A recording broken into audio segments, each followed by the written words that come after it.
All right, we have 12:30, so we're going to go ahead and get started. Thank you guys for logging in, and hopefully we'll learn a little bit here today. And if you have any questions at any time, feel free to chime in and ask a question, or you can put it in the chat, and we'll get to those at the end of the presentation. But what I want to do today is just go over a simple presentation on what's expected in related to the IATF CARA system. Different registrars do it different ways, but ultimately you have to use the JSON file and communicate that either through your registrar's portal or directly to the reviewer, which may or may not be the auditor, depending on the registrar. And that's how we communicate back and forth corrective actions and corrective action responses after your IATF audits.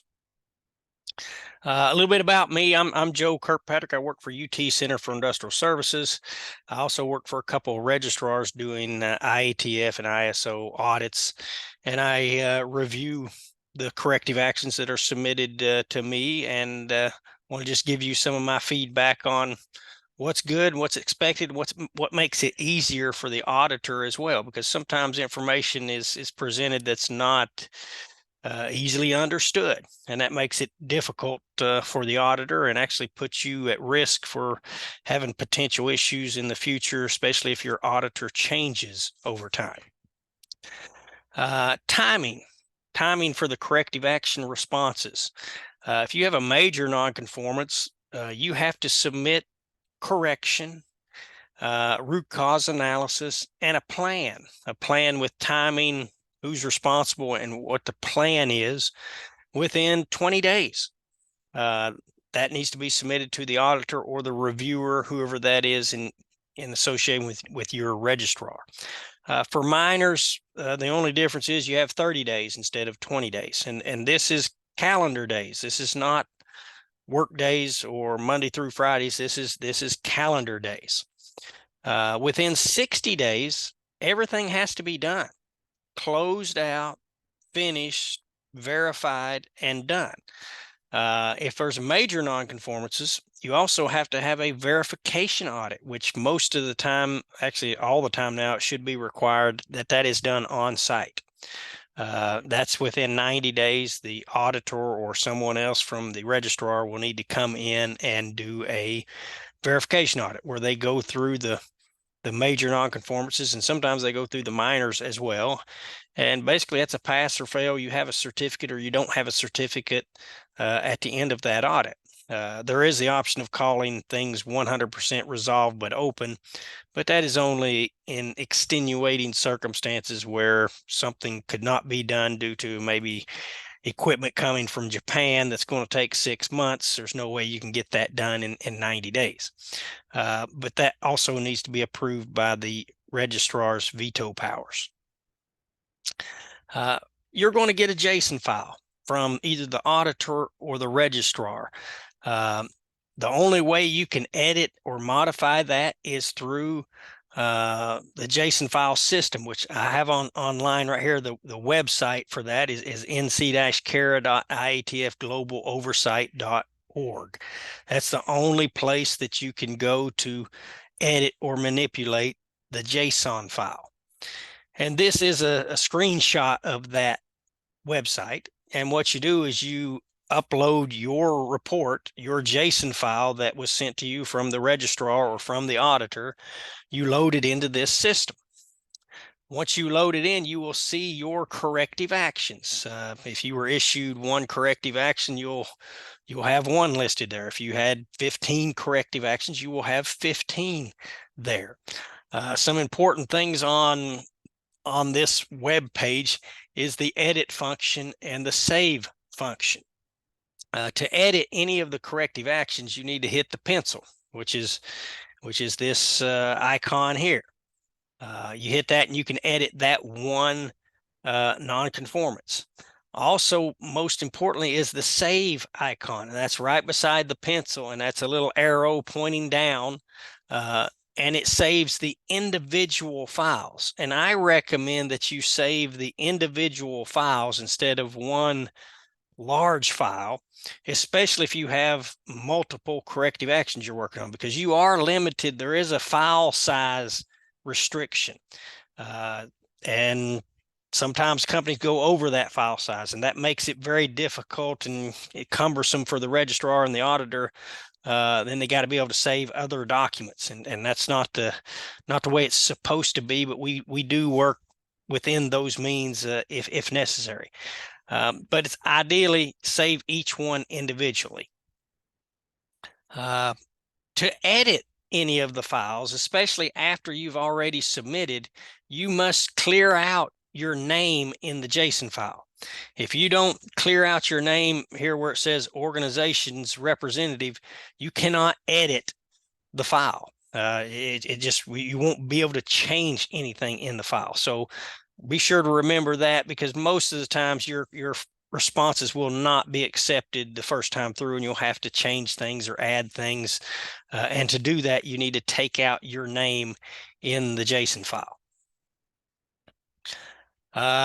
Also, this again is the icon for saving a corrective action. It saves the individual corrective actions. The JSON file goes into your computer's download folder. So be aware that it's saved on your download folder. And I always recommend move that file once you download it to wherever you're saving information related to the corrective action. This is the file that you're going to be sending back and forth either to your registrar through their portal or to the auditor or whoever it is that's reviewing your corrective actions. So the first steps within the JSON file, there's 7 sections, and they're called S1 through S7. But S1 is just the correction or the containment. Many times people say that's not applicable, but that is almost always applicable. If you have parts that were found non-conforming, maybe that you ship to the customer, yeah, there's going to be some containment that you do. But there's always going to be corrections. Correcting should be just fixing what went wrong. For instance, if you were wrote up for your procedures on the floor weren't in the language that the operators speak. Maybe you have a lot of Spanish-speaking employees and you didn't have any Spanish work instructions on the floor. Correction would simply be translating your work instructions into Spanish and putting them on the floor. That's correcting what went wrong. That's what would be expected to be in the S1 section. Here's another example. Control plan didn't include running of the red rabbits at the start of each shift and the end of production. In this case, well, the correction would be they would update the control plan to include that. That don't get into corrective action. That don't get into root cause. It's just correcting the immediate problem, what went wrong. So S1 is just listing those. What are we doing to immediately correct the problem? Who's responsible for it? And when are they going to do it by? S2 is the evidence that supports S1.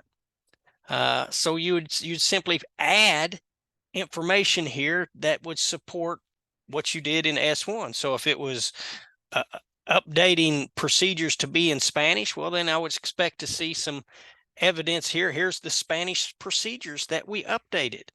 And again, you can add files to these JSON files, but there are rules on what files you can upload and attach. You cannot upload and attach Word documents or Excel documents. They must be either a PDF or a picture, JPEG.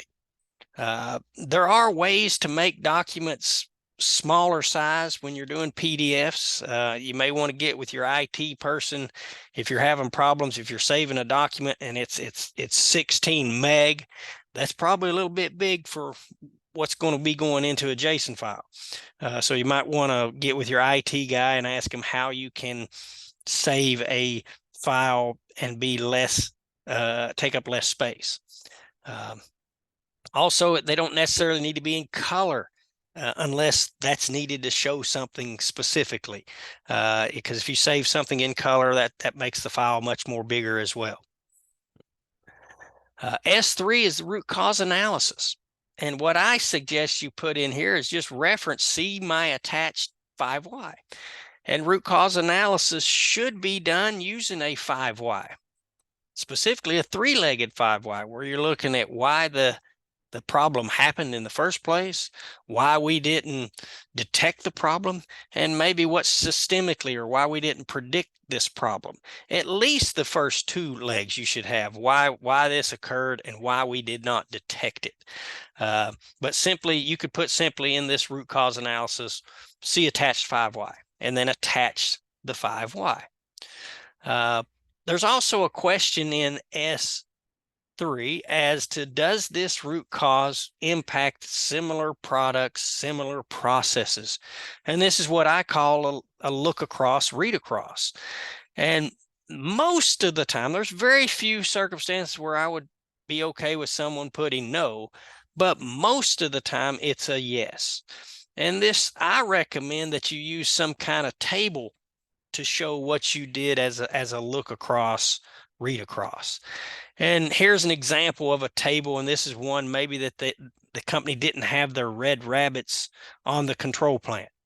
So a good look across, read across to make sure we address that everywhere and on all control plans is we list all the red rabbits that we have.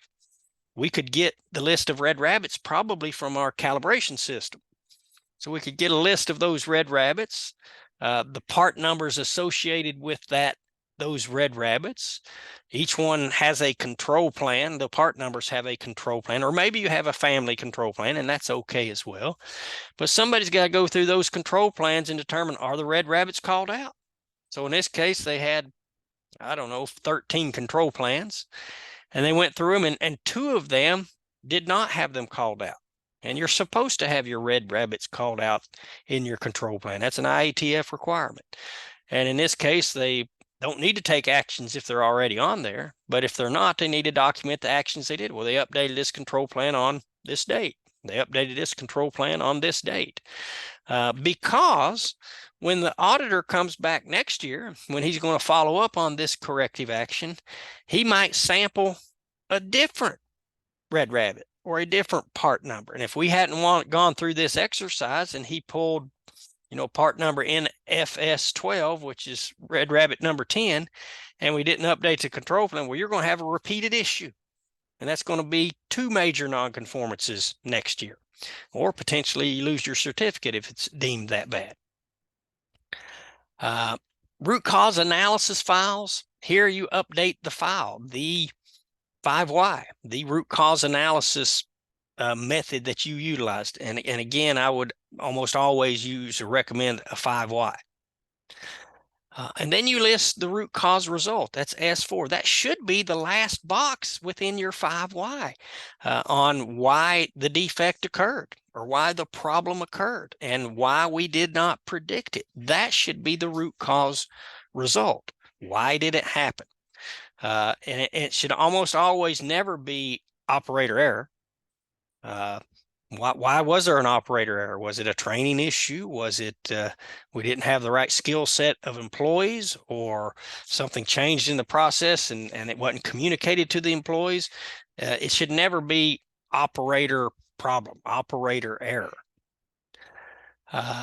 S5, you need to list what are the actions you're taking to address those root causes you identified in the 5Y, including the timing, including who's responsible. So sections S1 through S5, they need to be done within 20 days for a major nonconformance or within 30 days for a minor nonconformance. And then they also have a place for you to upload the corrective action files. So here you should update upload the documents that you're changing. And if you're not changing a process, if you're not changing a procedure, then you're probably not doing much corrective actions. You should always be changing something in the process.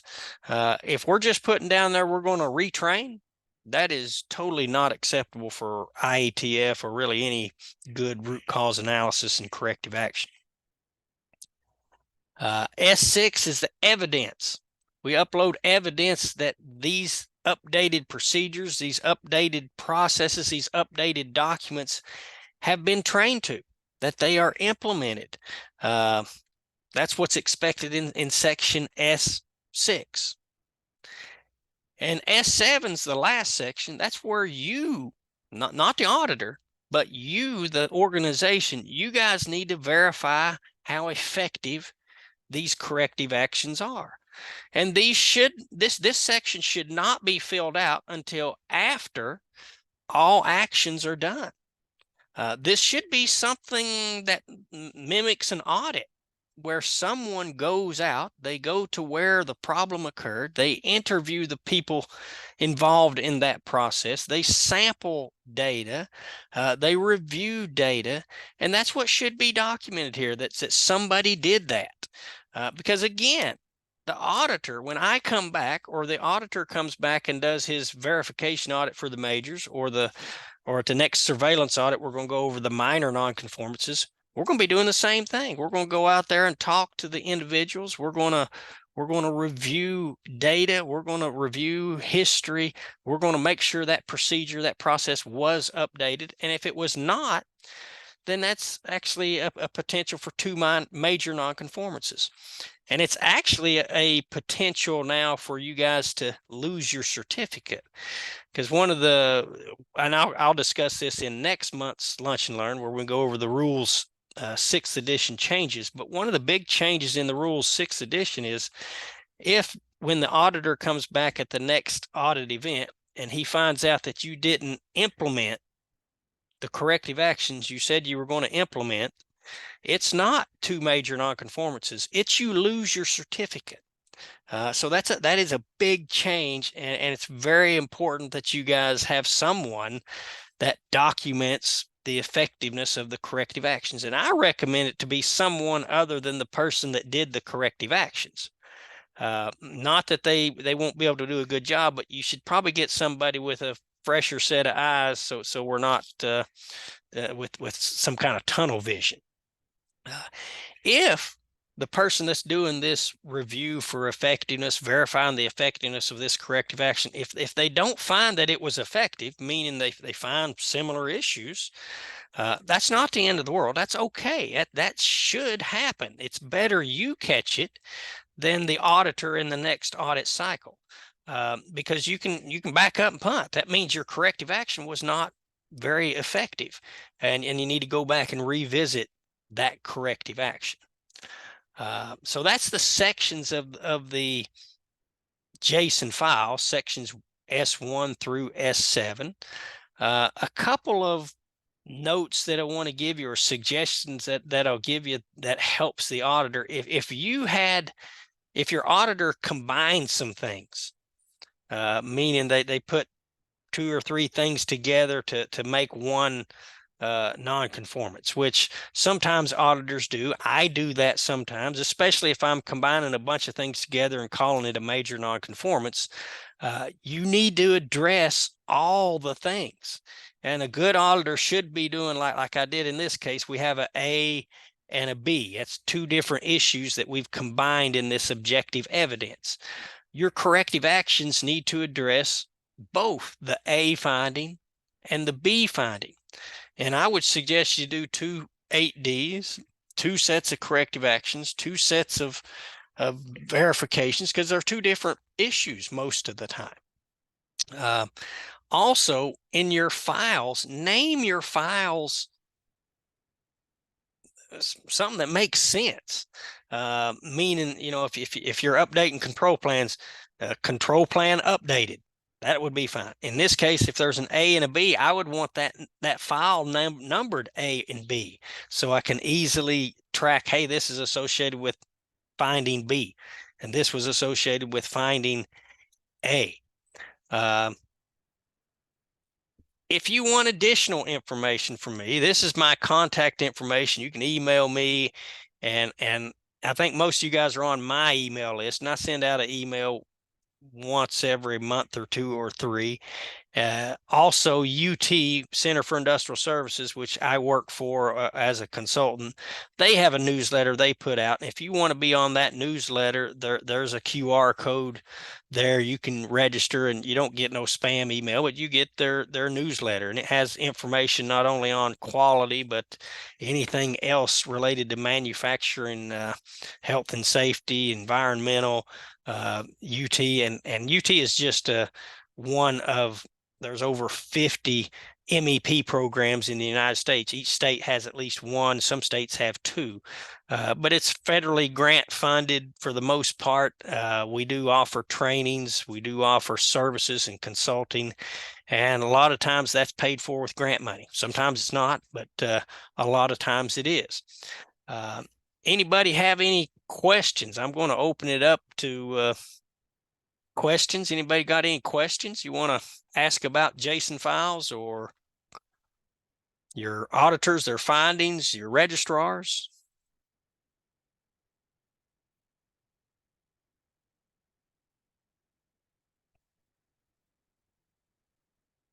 No questions?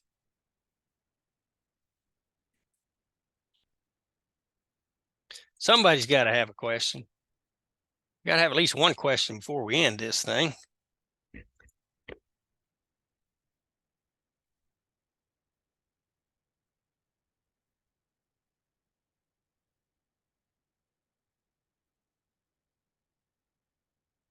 Anybody have any suggestions that they would like to have for any other lunch and learns like this?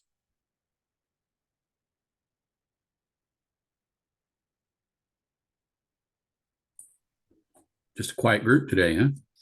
Very quiet. How have you been? I'm good. This is the first one of these that I've participated in. I really appreciate you doing this. This is something that especially early users of CARA could really benefit. That the idea that you have to remove the name to be able to edit it, that takes a lot of people by surprise. Yeah, that took me a long time to figure out too. And I'm an auditor.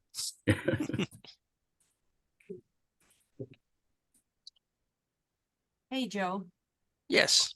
the information that you just gave us regarding each one of the S's, 1, 2, 3, 4, 5, and the Yep. evidence and stuff that you're looking to have in each one of those. Do you have anything that you can share with us that has that information so we can share it within our facility and our group? Like what would you want? Okay, so like at S1, what was corrected? The example that you used for that, Yeah, if you want this presentation, I can give you this presentation. that'd be great. Yeah. Yeah, if you can email me, I'll send that to you. That sounds great. Thank you. And this is probably going to be available. I've recorded this presentation and we put it on our YouTube. UTCIS has a YouTube channel, and this video will be there as well. Okay. That's something that I've initially there's multiple plants that I work with at our company, and they wanted a template, so we just made up a quick Excel worksheet with each of those S's. Right. And then there's a information bubble on each one of those, right? And it explains exactly what's supposed to go there. Yes. And so I took that information, put the S1 and then took the bubble and put it in explanation of this is what goes here. That way, if you're helping to put people's CARA information in other words, they're at the plant doing the corrective action, but they're giving it to you to actually put it into CARA, then that whole collection of S1 through S7 and all the other columns, it's so much easier if they populate that, because people just think, oh, all I have to do is give this guy an 8D and he can put it into CARA. Well, no, that's not how it works. Right. And I'm going to stop share and I'm going to start share, because there is some other information that you can get. And I'm going to, and this might be beneficial for you and them, but this is do you see my CARA, the IATF CARA? Do you see my screen? Yep. Yes. There's some information on the left side that you can get. The online wiki, there's video tutorials. There's support. You can get other information just from the CARA online file. You can get those, and there's video tutorials that show you information just like what we went over as well. And there's an online wiki. I'm not sure what that's going to get us, but I'll give you a little bit of guidance on that too, is that I had an issue at one point. Well, because again, I got 22 plants that I'm doing this with. When you go to do a backup, you can do an overall backup of all of your files. Well, I hit the limit of what, because 22 plants over 3 years, and it hits a certain size limit. So to find support, you really have to search around in there to get an actual person you can email, because almost everything is in a wiki, which that's fine too. A lot of the questions do get answered that way, but mine was not. So it takes a little searching in there to find. You eventually get to a point where it'll allow you to fill out a little like an online questionnaire. Yeah, and then someone will contact you. In my case, I don't know if this is just associated with one certification body, but they actually said, like when it comes up to that limit of the file size, it says you have to archive them. There'll be an archive button. Well, in ours, there's no archive button. And I mentioned that, and they said, "Oh, you know what? You're right. Your version doesn't have an archive button." Right. The auditors does, but yours as users do not. Right. Yeah. And I would suggest you can hit this save NCs for organization, or save NCs for auditor, or save NC report. That saves, like in this case, there's 10 findings. That would save all 10 in one report. But again, if you have 10 and you're putting in some files, you're going to run out of room. So I always suggest you save individual, which is this icon here. But you would have, in this case, you'd have 10 different files. So when you click that save file, it goes to your downloads. Like this one here, it goes into downloads. And if I just to show you guys how that works, do you see my file folder now, or are we still on another screen? No, I see the files. You see the files. Okay. Yep. So if you go to downloads, right there's that file I just downloaded. This one's just 4 kilobytes because there's really nothing in it. But that's one. It's number 10 nonconformance from that audit. That's how it works. And I would hit file, cut this file or copy this file and move it to wherever you're saving your corrective actions for the audit that you have.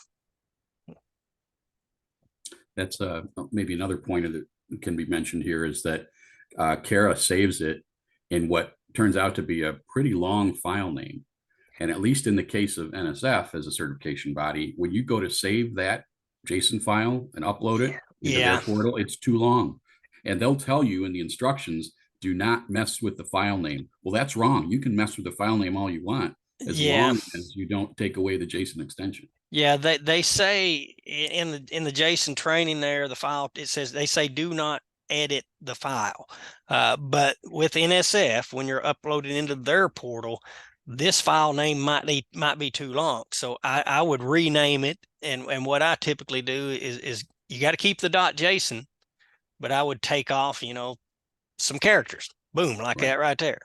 Yep. And save it as that. Because if they do give you that error, file size too long, you got to do something. But you have to keep the .json file. Right, because it won't let you save it if you keep it too long. So that's how I learned, because I learned in my training, don't mess with the file name, because it won't copy properly or whatever. But as it turns out, that only means don't mess with the JSON extension. Right. Mm-hmm. All right. Any other questions here? Comments or suggestions?